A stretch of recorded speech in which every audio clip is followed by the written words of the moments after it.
श्री शिवाय नमस्तुभ्यम। आज है 28 जुलाई 2025 सावन का सोमवार और गणेश जी महाराज की चतुर्थी का व्रत भी आज ही है। आइए श्रवण कर लेते हैं गणपति गजानन और सोमवार श्रेष्ठ अद्भुत शिव जी की कथा। इन दोनों कथाओं को आपने सुन भी लिया ना तो आपकी मनोकामना निश्चित रूप से पूर्ण हो जाएगी। आरंभ करते हैं सोमवार की व्रत कथा। सोमवार व्रत कथा के अनुसार एक बहुत धनवान साहूकार था जिसके घर धन आदि किसी प्रकार की कोई कमी नहीं थी, परंतु उसको एक दुख था कि उसके कोई पुत्र नहीं था। वह इसी चिंता में दिन रात रहता था। वह पुत्र की कामना लिए प्रति सोमवार को शिव जी का व्रत और पूजन किया करता था तथा शाम को शिव मंदिर में जाकर शिव जी के विग्रह के सामने दीपक जलाया करता था। उसके इस भक्ति भाव को देखकर एक समय श्री पार्वती जी ने शिव जी महाराज से कहा कि हे महाराज, यह साहूकार आपका अनन्य भक्त है और सदैव ही आपका व्रत और पूजन बड़ी श्रद्धा से करता है। इसकी मनोकामना पूर्ण करनी चाहिए।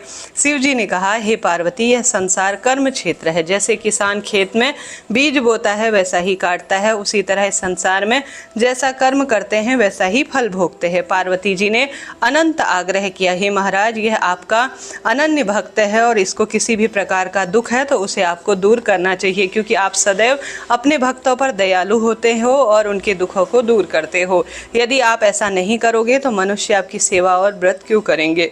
पार्वती जी का ऐसा आग्रह देखकर शिव जी महाराज कहने लगे, हे पार्वती, इसके कोई पुत्र नहीं है। वह इसी चिंता में दिन रात दुखी रहता है। इसके भाग्य में पुत्र न होने पर भी मैं इसको पुत्र का वरदान तो दे दूंगा, परंतु इसका पुत्र केवल 12 वर्ष का ही होगा और वह उसके बाद मृत्यु को प्राप्त हो जाएगा। वह 12 वर्ष ही जीवित रहेगा। इसके पश्चात वह विशेष रूप से बहुत दुख पाने में जो है इस ब्राह्मण का जीवन निकलेगा। इससे मैं इसके अधिक इसके लिए और कुछ भी नहीं कह सकता। यह बात है वह साहूकार सुन रहा था। उसने इस बात में कोई प्रसन्नता नहीं की और नहीं कोई उसे ज़्यादा दुख हुआ। वह सामान्य अपना व्यवहार रखे हुए शिव जी महाराज का व्रत और पूजन कर रहा था। कुछ काल बीत जाने पर साहूकार की स्त्री गर्भवती हुई और 10वें महीने उसके गर्भ से अति सुंदर पुत्र प्राप्ति हुई। साहूकार के घर में बहुत सारी खुशियां मनाई गई, परंतु साहूकार ने केवल उसकी 12 वर्ष की आयु जानकर कोई प्रसन्नता प्रकट नहीं की और न ही यह राज किसी को बताया। जब वह 11 वर्ष का हो गया बालक तो उस बालक के माता ने उसके पिता से विवाह आदि के लिए कहा तो वह साहूकार कहने लगा, अभी मैं इसका विवाह नहीं करूंगा, अपने पुत्र को काशी जी पढ़ने के लिए भेजूंगा। फिर साहूकार ने अपने साले अर्थात बालक के मामा को बुला लिया और बहुत सारा धन देकर कहा कि तुम इस बालक को काशी जी पढ़ने ले जाओ और रास्ते में जिस स्थान पर भी जाओ वहाँ यज्ञ करते और ब्राह्मणों को भोजन कराते हुए जाओ। वह दोनों मामा भांजे यज्ञ करते और ब्राह्मणों को भोजन कराते हुए जा रहे थे। रास्ते में एक शहर पड़ा। उस शहर में राजा की कन्या का विवाह था और दूसरे राजा का जो विवाह करने के लिए लड़का आया हुआ था वह एक आंख से काना था। इसके पिता ने इस बात की बड़ी चिंता थी कि कहीं वर को देखकर कन्या के माता पिता विवाह में किसी प्रकार की अड़चन न पैदा करे, क्योंकि वह काना पुत्र था उसका। इस कारण जब उसने अति सुंदर सेठ के लड़के को देखा तो मन में विचार आया कि क्यों न दरवाजे के समय अर्थात द्वार पूजन के समय इस लड़के से वर का काम चलाया जाए। ऐसा विचार कर वर के पिता ने उस लड़के और मामा से बात की तो वह राजी हो गए। फिर उस लड़के को वर के कपड़े पहना तथा घोड़ी पर चढ़ाकर दरवाजे पर ले गए और सारे कार्य राजी खुशी प्रसन्नता से पूर्ण हो गया। फिर वर के पिता ने सोचा कि यदि विवाह का कार्य भी इसी लड़के से करा लिया जाए तो क्या बुराई है। ऐसा विचार कर लड़के और उसके मामा ने कहा, यदि आप फेरों का और कन्यादान की काम करा देंगे तो आपकी बड़ी कृपा होगी और इसके बदले में आपको बहुत सारा धन दूंगा। तो उन्होंने स्वीकार कर लिया और विवाह कार्य भी बहुत अच्छे तरह से संपन्न हो गया। परंतु जिस समय लड़का जाने लगा उसने राजकुमारी की चुनरी के पल्ले पर लिख गया कि तेरा विवाह मेरे साथ हुआ है, परंतु जिस राजकुमार के साथ तुमको यह भेजेंगे वह एक आंख से काना है। मैं तो काशी जी पढ़ने जा रहा हूँ। लड़के के जाने के पश्चात उस राजकुमारी ने जब अपनी चुनरी पर ऐसा लिखा हुआ पाया तो उसने राजकुमार के साथ जाने से मना कर दिया और कहा कि मेरा यह पति नहीं है, मेरा विवाह जिसके साथ हुआ है वह तो काशी जी पढ़ने गया है। राजकुमार के माता पिता ने अपनी कन्या को विदा नहीं किया और बारात वापस चली गई। उधर सेठ का लड़का और उसका मामा काशी जी पढ़ने चले गए। वहां जाकर उन्होंने यज्ञ करना और लड़के को पढ़ाना शुरू कर दिया। जब लड़के की आयु 12 साल की हो गई उस दिन उन्होंने यज्ञ रचा था और लड़के ने अपने मामा से कहा, मामा जी मेरी कुछ तबीयत ठीक नहीं लग रही है। मामा ने कहा अंदर जाकर सो जाओ। लड़का अंदर जाकर सो गया और थोड़ी देर में उसके प्राण निकल गए। जब उसके मामा ने आकर देखा कि वह तो मृत पड़ा है तो उसको बहुत बड़ा दुख हुआ और उसने सोचा कि अगर मैं अभी से रोना पीटना शुरू कर दूंगा तो यज्ञ का कार्य अधूरा रह जाएगा। अतः उसने जल्दी से यज्ञ का कार्य संपन्न कर ब्राह्मणों को भोजन कराकर जो है उनको विदा किया और उसके बाद रोना पीटना आरंभ कर दिया। संयोगवश उसी समय शिव जी पार्वती जी उधर से जा रहे थे। जब उन्होंने जोर जोर से रोने की आवाज़ सुनी तो पार्वती जी कहने लगी, महाराज कोई दुखिया रो रहा है, इसके कष्ट दूर करो। जब शिव पार्वती ने पास जाकर देखा तो वहाँ एक लड़का मुर्दा पड़ा है। पार्वती जी कहने लगी, महाराज ये तो उसी सेठ का लड़का है जो आपके वरदान से प्राप्त हुआ था। शिव जी कहने लगे, हे पार्वती इसकी आयु इतनी ही थी, यह भोग चुका है। तब पार्वती जी ने कहा, हे महाराज इस बालक को और आयु दे दो, नहीं तो इसके माता पिता तड़प तड़प कर मर जाएंगे। पार्वती जी के बार बार आग्रह करने पर शिव जी ने उसको जीवन दान दे दिया और शिव जी महाराज की कृपा से लड़का जीवित हो उठा। शिव पार्वती कैलाश चले गए। तब वह लड़का और मामा उसी प्रकार यज्ञ करते तथा ब्राह्मणों को भोजन कराते अपने घर की ओर चल पड़े। रास्ते में उसी शहर की ओर आए जहाँ उसका विवाह हुआ था। वहाँ पर आकर उन्होंने यज्ञ दान पुण्य ब्राह्मण भोज शुरू कर दिया तो लड़के के ससुर ने उसको पहचान लिया और वह उसे अपने महल में लेकर आए और बड़ी खातिरदारी की और साथ ही बहुत सारी दास दासी धन संपदा हाथी घोड़े सहित आदर पूर्वक अपने लड़की और जमाई को प्रेम पूर्वक विदा किया। जब वह अपने शहर के निकट आया तो मामा ने कहा कि मैं तुम्हारे घर जाकर खबर करके आता हूँ। जब उस लड़के का मामा घर पहुँचा तो लड़के ने माता पिता घर की छत पर बैठे थे और मन ही मन प्रण ले रखा था कि यदि हमारा पुत्र सकुशल लौट आया तो हम राजी खुशी नीचे आ जाएंगे, नहीं तो हमारे जीवन जीने का कोई मतलब नहीं है, हम तो यहीं छत से गिरकर अपने प्राण खो देंगे।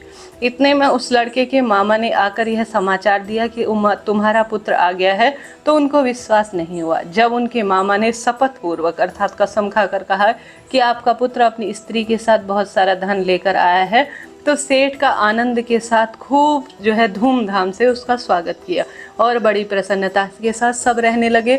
इस प्रकार से जो कोई भी सोमवार का व्रत धारण करता है, इस व्रत की कथा सुनता है, निरंतर शिव पूजा करता है, कथा को सुनता सुनाता है, उसको संतान मिलती है, सौभाग्य मिलता है, संतान और स्वयं के रोगों का नाश होता है और खूब लंबी उम्र होती है। धन संपदा रोग दोष कष्ट संकट पीड़ा जो चल रही होती है उसका निदान होता है और साथ ही अंत में उसके परिवारजनों को शिवलोक में स्थान होता है। हे भोले बाबा, जो भी भक्तजन इस कथा को सुन रहे हैं उनके जीवन में सुख सौभाग्य देना, उनके जीवन में धन संपदा देना, उनका कर्ज माफ कराना, उनकी दुख दारिद्रता का अंत करना और समस्त शिव परिवार के साथ उनके घरों पर आकर वास करना, ऐसी मेरी प्रार्थना है। भक्तजनों, आपने सोमवार व्रत कथा श्रवण की, आपका लाख लाख धन्यवाद और आभार। वीडियो को लाइक करें, शेयर करें, सब्सक्राइब करें। अब साथ ही आज है चतुर्थी का व्रत, तो आइए श्रवण कर लेते हैं चतुर्थी व्रत की सुंदर छोटी सी कथा। कथा के अनुसार एक समय की बात है, राजा हरिश्चंद्र के राज्य में एक कुम्हार था। वह मिट्टी के बर्तन बनाता लेकिन वह कच्चे रह जाते। एक पुजारी की सलाह पर उसने इस समस्या को दूर करने के लिए एक छोटे बालक को मिट्टी के बर्तन के साथ आव में डाल दिया। उस दिन संकष्टी चतुर्थी का व्रत था। उस बच्चे की माँ अपने बेटे के लिए बहुत परेशान थी। उसने गणेश जी से बेटे की कुशलता की प्रार्थना की। दूसरे दिन जब कुम्हार ने सुबह देखा आव के अंदर तो उसे बर्तन तो पके हुए मिले, साथ ही बच्चे का बाल भी बाका नहीं हुआ था।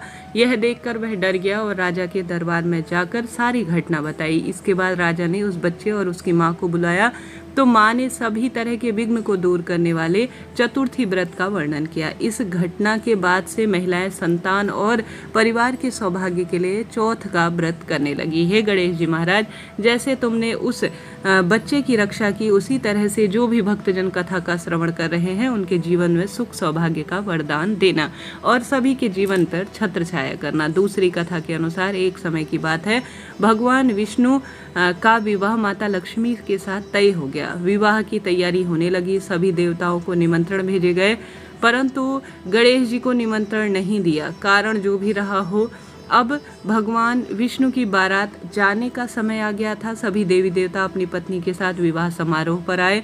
उन सब ने देखा कि गणेश जी नहीं दिखाई दे रहे हैं। तब वह आपस में चर्चा करने लगे कि क्या कारण है जो गणेश जी को न्योता नहीं दिया गया, या गणेश जी स्वयं नहीं आए, क्या बात है। सभी को इस बार का बड़ा आश्चर्य हुआ।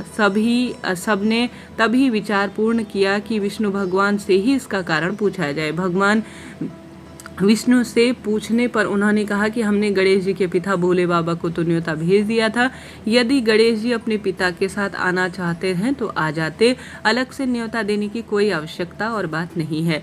दूसरी बात यह है कि उनको 1.25 मन मूंग, 1.25 मन चावल, 1.25 मन घी, 1.25 मन लड्डू का भोजन दिन भर में चाहिए। यदि गणेश जी नहीं आए तो कोई बात नहीं, दूसरों के घर जाकर इतना खाना पीना भी अच्छा नहीं लगता। इतनी वार्ता कर ही रहे थे कि किसी ने एक सुझाव दिया कि गणपति गजानन गणेश जी आए तो भी उनको द्वारपाल बनाकर बैठा दिया जाए कि आप घर को ध्यान में रखना और याद करना। आप तो चूहे पर बैठकर वैसे भी धीरे धीरे बारात से बहुत पीछे रह जाओगे। यह सुझाव सबको पसंद आ गया तो भगवान विष्णु ने भी सहमति दे दी।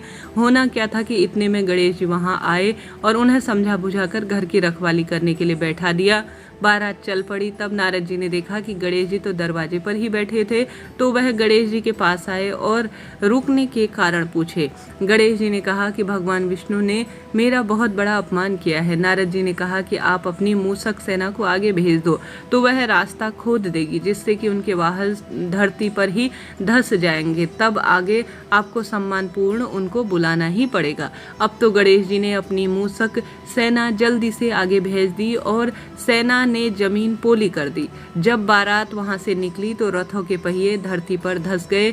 लाख कोशिश किया परंतु पहिए आगे नहीं निकल पाए। सभी ने अपने अपने उपाय किए परंतु पहिए तो नहीं निकले, बल्कि जगह जगह टूट गए। किसी की समझ में नहीं आया कि अब क्या करें। यह तो नारद जी ने कहा कि आप लोगों ने गणपति गजानन प्रथम पूज्य गणपति जी का अनादर किया है, अपमान करके अच्छा नहीं किया। यदि उन्हें मना कर लाया जाए तो आपके कार्य स्वयं ही सिद्ध हो जाएंगे और यह संकट भी टल जाएगा।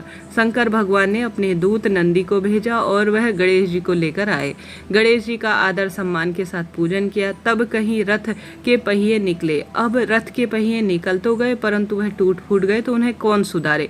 पास में खेत में खाती काम कर रहा था, उसे बुलाया गया। खाती अपने कार्य करने से पहले श्री गणेशाय नमः यह कहकर गणेश जी की वंदना कर मन ही मन ठीक करने लगा। देखते ही सारे पहिए खाती ने ठीक कर दिए। तब खाती कहने लगे कि हे देवताओं, अपने सर्वप्रथम गणेश जी को नहीं मनाना होगा और नहीं उनकी पूजा की होगी, इसलिए तो आपके सभी कार्य में संकट आ रहा है। हम तो मूर्ख अज्ञानी हैं, फिर भी सबसे पहले गणेश जी का ही पूजन करते हैं, उनका ध्यान करते हैं। आप लोग तो देवतागण हो, फिर भी आप गणेश जी को कैसे भूल गए।